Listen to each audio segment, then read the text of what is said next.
Hello everybody, my name is Ray. Welcome to the Evangelical Dark Web. Today we'll be diving into the Gospel Coalition and some of the topics they're talking about recently. We're first going to talk about how they basically are defending coward pastors in Canada, and that needs to be called out, how they don't want Americans reporting on Canadian pastors because that makes them look bad. So we're going to talk about that. And we're also going to talk about the Metaverse. What is the Metaverse? I guess we'll dive into that because I don't really know. So with that said, I do want to just do a little point of order. I'm a little discombobulated as far as like doing videos and articles because I'm a little off sync. So this video will help me get back on sync. And we're going to have a video that pairs with an article on the day that it is coming out. So, if you don't check out both, then, that's not really a loss to you these past few days. But I do think it makes for some of the best content that I do. Particularly, the J.D. Greear story did really well in this format. And the Al Mohler story, I didn't want to do an article or a video on a Sunday, but I had to break the story on a Sunday because I was late on the story. So that's kind of how this works. But I was ahead on the J.D. Greear article, which the J.D. Greear and the Branch Covidian Nazi campus article, and that story was picked up by other outlets. So with that said, we're going to circle back and get caught up on a lot of these things. Particularly, we're going to talk about the Gospel Coalition and the Metaverse, which is like their hot trending article the past week. So that's what we're going to talk about for the most part today. But at first, we're going to talk about this article I wrote the other day, that day being Tuesday. And basically, the Canadian Gospel Coalition doesn't want Americans reporting on Canadian pastors. Now, just a point of order, who are the two pastors that Americans are reporting on that are Canadian? Basically only two names, and James Coates is one, and Artur Pawlowski is another. I did a video on Artur Pawlowski, and again, that guy's very out there as far as calling him Gestapo and all that other stuff, and I'm not quite sure how strong he is theologically, whereas James Coates more in line with like the John MacArthur crowd from what I understand. So let's just dive right into that. And I kind of begin saying how pastors have been writing articles a lot these past 2 years about how difficult their jobs are, and I gotta say I did not find it to be all that difficult for them during the 2020 events. Wasn't that difficult? Sorry, it wasn't. It was a pretty easy decision to make to keep your churches open. Does not mean it's free of consequences, but I think it's pretty easy. It's like being asked to renounce your faith. It's an easy decision to say no. It's pretty instinctual. It's pretty reflexive for people to say no. Doesn't mean it's free of consequence. You could be executed for that. You can go to jail for that. Exile is an option. A jizya is an option. But and likewise, the same was true with lockdowns. Like, just because if a church defied lockdowns, it's an easy decision to make. You're following scripture. You're not ceding authority to the government that the government doesn't have. You're keeping Christ as head of the church and not the state. Pretty easy decision. Doesn't mean it's free of consequences. And what this article is presupposing is that because certain pastors in Canada, and now it's not necessarily talking about COVID or lockdowns and the pastoral response. I think there's really two underlying issues that this article is getting at. One of them is the lockdowns, and the other is the issues of homosexuality and transgenderism. Two things you can get arrested for in Canada as a pastor, as a practicing believer. Those are two things you can get arrested for. So, and the article is like, imagine walking on a tightrope and you're trying to maintain balance, and it's basically saying that American evangelicals are a 50-pound weight in one arm as you're trying to straddle a tightrope. And this is just a lazy mentality. This is written by James Seward, a pastor that effectively closed his church for 15 straight months because the government told him to, is penning another article just basically justifying his own laziness. I think closing down your church for 15 months effectively is laziness. That is not you doing your job. You're being paid to do less work. And, that's how it is. I get that.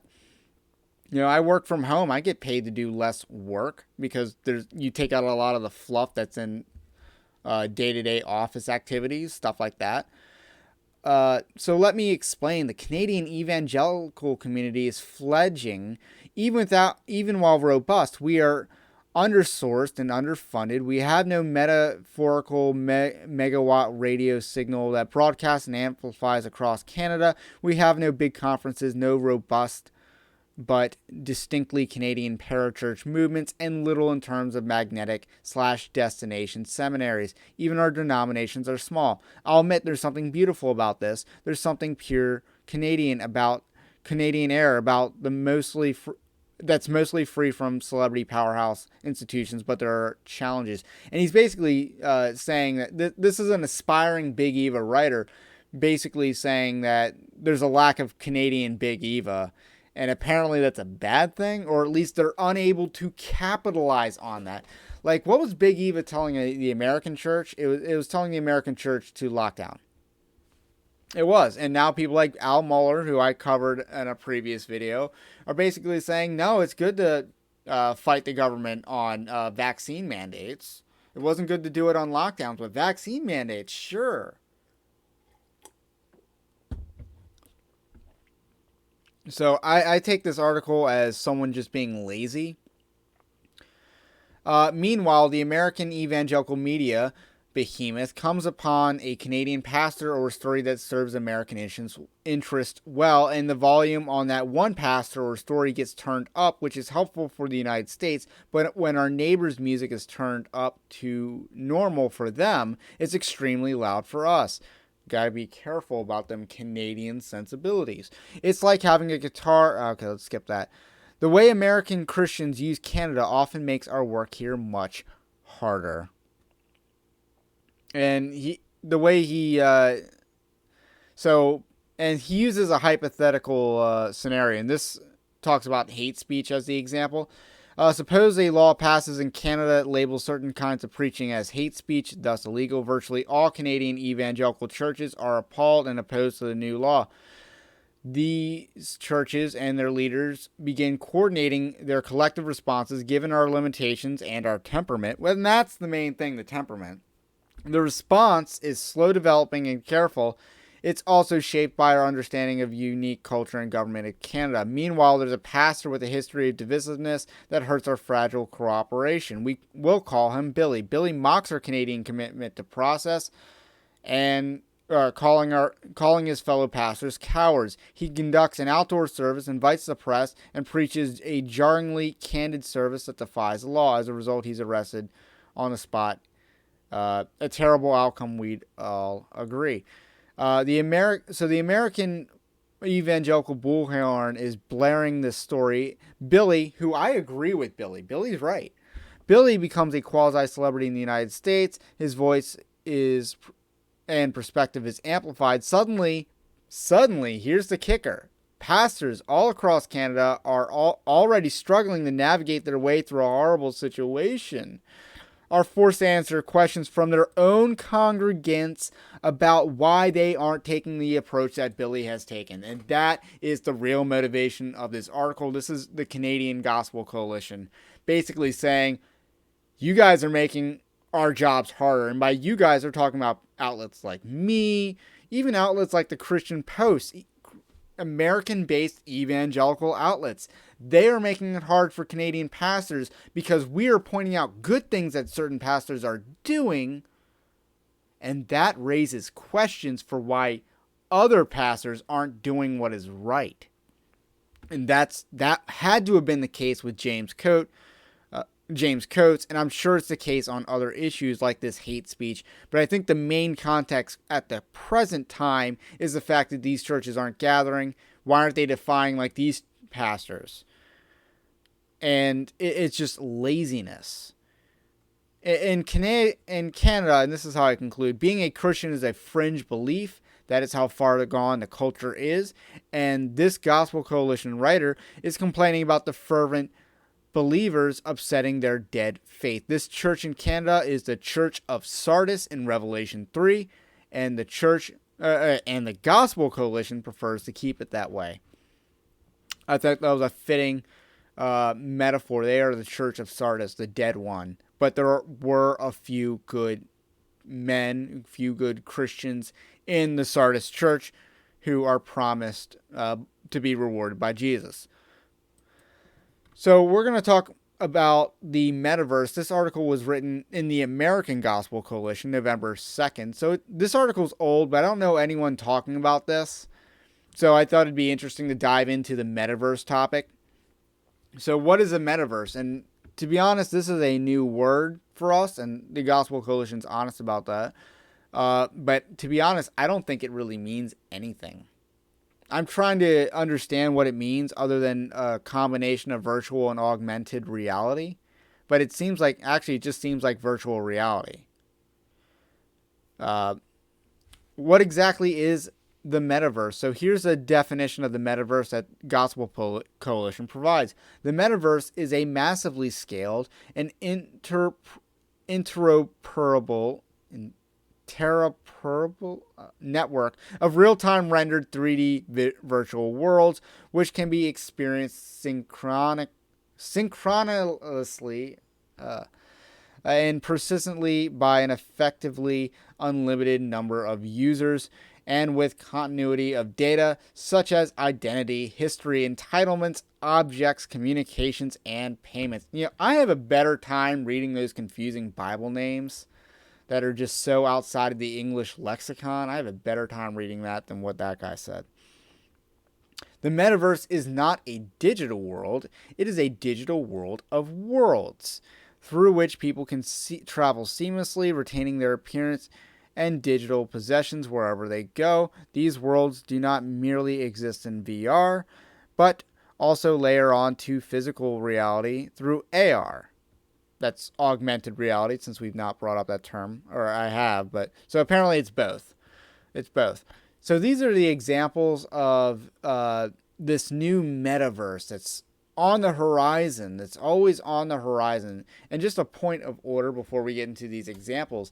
How many times have you heard things like that were supposedly on the horizon, like autonomously driving vehicles have been on the horizon for several years now, and that hasn't really happened because GPS technology is still taking you to the wrong entrance or whatever. So that's going to be a disaster to take away the ability for people to drive. Like, I believe GM wanted to build a car that did not have a steering wheel, betting on this technology. I don't know how well that's going for them, but I don't imagine it's going well.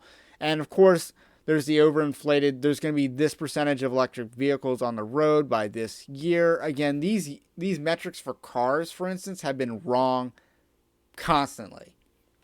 Another area, and this is where we human beings have been famously wrong, is that we greatly underestimated how much computers would advance in the future. So if you want to go back to the 1960s, so let's look at some 60s sci-fi, your Star Trek. You can also get into like a 2001 A Space Odyssey, Aliens,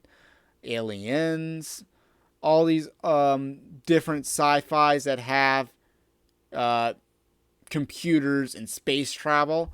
They greatly underestimated the advancements in computers that mankind would make. However, they greatly overestimated the advancements in travel that humans would make. And propulsion. Our propulsion technology is way behind what Star Trek anticipated. And embarrassingly so. You do realize that in the 1990s, the Botany Bay was escaped Earth's, and was cryogenically freezing people was a method of space travel, which is the method of space travel also used in Alien and Aliens. So, with that said, human beings on their anticipation of future technology has always been wrong. Flying cars, was thought to be something that would happen by 2021 or whatever year Back to the Future or whatever said. However, 9/11 made that impossible now, didn't it? So with that said, we have a terrible track record in recent history anticipating future technological advancements. So Fox's alter ego, I have no idea what this is, features musical artists performing as digital avatars for the show's judges. Contestants explain that the physical appearance or social anxiety previously hindered them, but using an avatar allows them to be real. In the metaverse, people will have digital identities they may prioritize over their physical identity. So that's basically like the internet right now. Niantic's Pokemon Go. Pokemon Go is a fad. It was an incomplete game, but it was the first experience of augmented reality for many people. Again, I don't really see that as a positive development for gaming.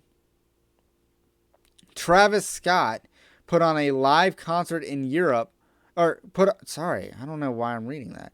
Put on a live concert within Fortnite where players could participate, dance, and move across worlds. More than 30 million people participated, making it bigger than the Super Bowl halftime show, which sucks, by the way, and has sucked for several years. In the future, people may expect or even prefer virtual venues as a place to experience live events. That is pretty dumb. First of all, I don't think Travis Scott could possibly sound good live, and that's just a genre thing to me, because to me, I've never heard rap music or hip hop sound good in a live setting. So I take it that, maybe those types of artists could sound better on a virtual venue than a real one. But other than that, like, who wants to go to a metal concert live stream? That I don't get that, because I could listen to that on YouTube videos. I don't get the appeal of a virtual concert. I was getting notifications for those all throughout lockdowns, and I didn't attend a single one because they didn't appeal to me. Apple's facial recognition software uses infrared to analyze 30,000 points on your face. This is what allows you to make animojis and memojis, which accurately render your facial expressions in real time. In the metaverse, people's digital avatars will seamlessly reflect their actual facial expressions, creating a simulacrum of authentic personal presence. Now, you know what this is starting to sound like? It's starting to sound like that dystopian Bruce Willis movie, Surrogates, where, basically everyone was living as a surrogate. They were living as a robot version of themselves in the real world. And that worked out well for people who, felt self-conscious about their appearance, like the main character's wife did, but it didn't work out for the main character. And eventually, I believe that was the movie where the police were so inept to deal with a human hostage situation because everyone's a robot. So it's weird. And it's dystopian, and that's the future that they're kind of anticipating, and I don't really think that'll happen. Also, I as a guy, I don't use emojis, so not into that either. PlayStation 5 controllers have revolutionary haptic technology, which I don't know what that is, which enables game makers to create eerily realistic physical sensations. In the future, haptic gloves will be able to give you the ability to feel a digital handshake, hold a digital mug, or slap a digital high five. Okay. Microsoft's PlayFab and Amazon's GameLift use AI as a matchmaking service. So basically, it'll help you find friends online to game with, I suppose. NFTs, which is pretend property that, okay, so there's Bitcoin and cryptocurrency, right? That is a pretend money that's an unregulated stock, and I have nothing against investing in that, by the way. I have bought and sold Dogecoin quite a bit this year because, the money's in short selling this stuff. So there's money to be made in things like cryptocurrency. NFTs, where you're buying digital property, allows you to own a discrete piece of digital property. In the metaverse, people will buy digital designer products, wearing them or using them across platforms in VR or even in the real world via AR. And basically, you're having pretend property. Let's go back to that great reset mantra. You will own nothing and you will like it. Well, you can own NFTs because that's really nothing. Microsoft's latest flight simulator, and this sounds pretty cool. This one I'm pretty big on, except for the fact that it has Bill Gates associated, and I'm sure you can fly to Epstein's pedophile island in Microsoft's latest flight simulator, right? And maybe one of their billions of real buildings is that pagan temple thing on that island. So maybe I should get that and find out. Similar to this is a cool, basically a flight simulator based on the globe, and they just mapped out the globe and weather simulations and stuff like that. I think I might want to try that out. So those are your examples of the metaverse, and is this really going to advance as far as they think it did? Again, point of order. Let's talk about things that did not become what people thought they would be. 3D movies, 3D TVs. That stuff did not advance as much as people thought that it would, and it died out. It was a fad. Pokemon Go was a fad. To my knowledge, nothing has really come back to that in terms of augmented reality mobile gaming. I don't think anything's really come close to the level that was at, and that level was at that was the summer of 2015. Am I right?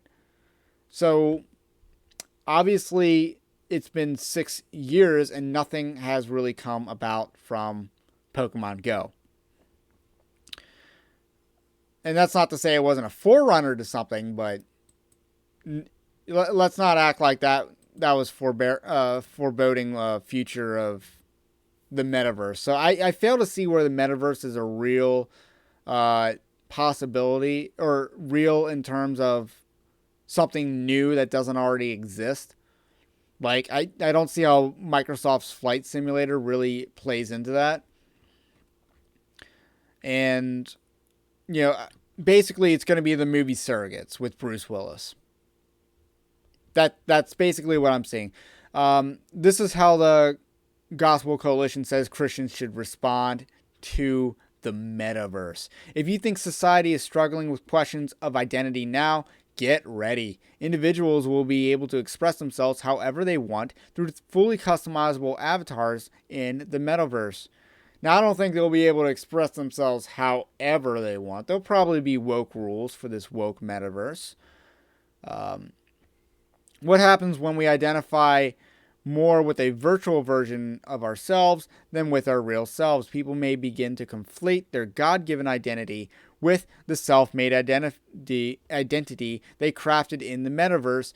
The transhumanism debate is on our doorstep. The Imago Dei is about to encounter the Imago Meta. And this just made me think of, and again, I'm a big Star Trek person. I don't know if you guys know that, because I probably reference Star Wars more on this channel. But character in the Next Generation series that had the addiction to, they had this holodeck where you can basically program, it's basically the metaverse, but in a manifestable technology, virtual reality. You step into a room, you can feel things, experience things.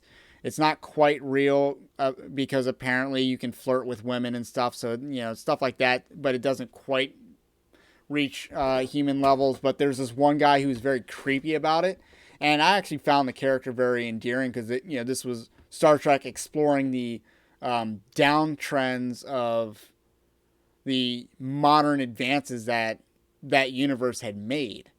So they're exploring the negative consequences of this type of technology where people would be addicted to it and would only want to live in it and not in real life. And it's completely unhealthy.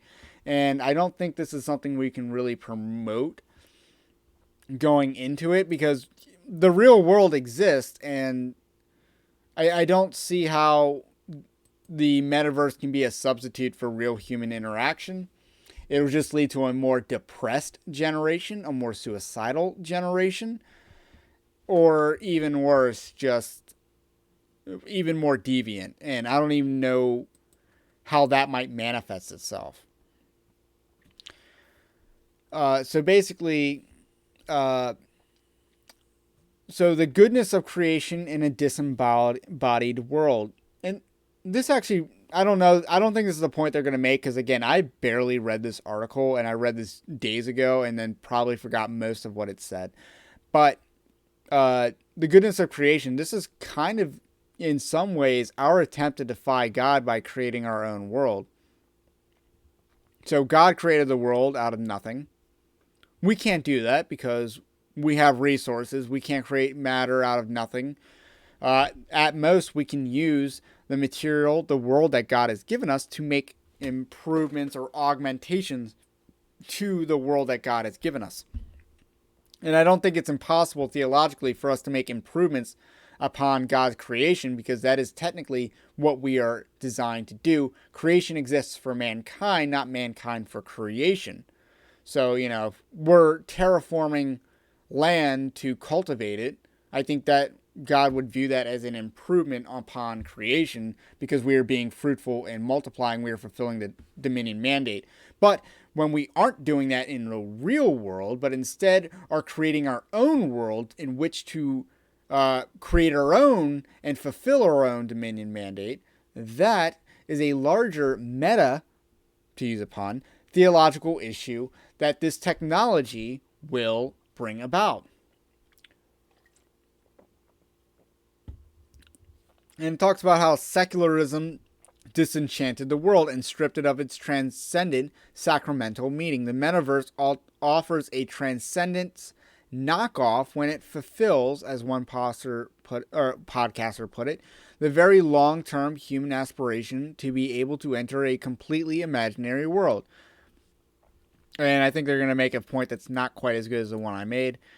Followers of Jesus must resist constant digital connection, forming communities where people intentionally connect from virtual reality to be present with others, look them in the eye, give them a hug, and simply be with them.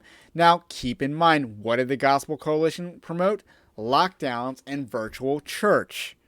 They thought that this could be a supplement for physical gathering. Keep that in mind. When churches promoted lockdowns, they're basically promoting this stuff being an eventual accepted supplement to real in-person physical gathering. Limits as grace in a limitless world. I'm a little confused by that wording. The metaverse will present us with the opportunity to experience glimpses of power only God has. The readiness of information will give us a glimpse of being omniscient. The ability to create worlds and identities will give us a glimpse of being omnipotent. The conquering of geographic boundaries will allow us to be wherever we want to be at a given time, approximating omnipresence. The breakdown of the space-time barriers as we're able to travel back in time through our VR experiences will give us a glimpse of eternity. Our futuristic Tower of Babel is luring us in with promises of limitlessness. Now, this sounds a lot better than it actually is, because none of this can be applied to the metaverse only. Like, this could be applied to writing a book. When you write a book, you are creating a world. You are creating characters in said world. You have absolute power over the words that are printed in that book. You have absolute power over the plot, over the characters' thoughts, their motivations, their actions, their deeds. It is, in some ways, like being a god. Not that writing a book is a sinful way of ye be like God, but it's not like this concept doesn't already exist. There are certain video games out there that do this concept very well. It can be as something as simplistic as like a city simulation or something like that, Zoo Tycoon, something like that. It could also be something more politically, like a Stellaris. It can be something like that, where you're like an empire, but you basically have you're going up against something as though, and your approach is basically on a god level because you move everywhere. Um, that wasn't the best example as far as a game goes, but the idea of human beings having avenues from which to create, an artist on a canvas is one of these things. I don't think that this is a unique concept to virtual reality. I don't think this is unique to virtual reality at all. But this is why video game, some people can't handle the self-control that's needed to play video games. That's certainly a thing, because they've fallen into this trap where they are exercising the Dominion mandate on a virtual world instead of the real world. And that's how you know you have an addiction to things like video games and other things. So, looks like this article is closing. While we can't predict all the ways that the metaverse will change us, we know that Christian witness is always countercultural, unless, it involves a virus with a 99+% of chance of survival. But I digress. Or, as secular academia go along with critical race theory, can't be countercultural against that. But like all idols, it will take more than it gives. Okay, again, not the worst article by the Gospel Coalition, but I think it's interesting to tackle something that is just around the corner. Because, we should be looking beyond what is happening right now. We should be looking at the threats of the future.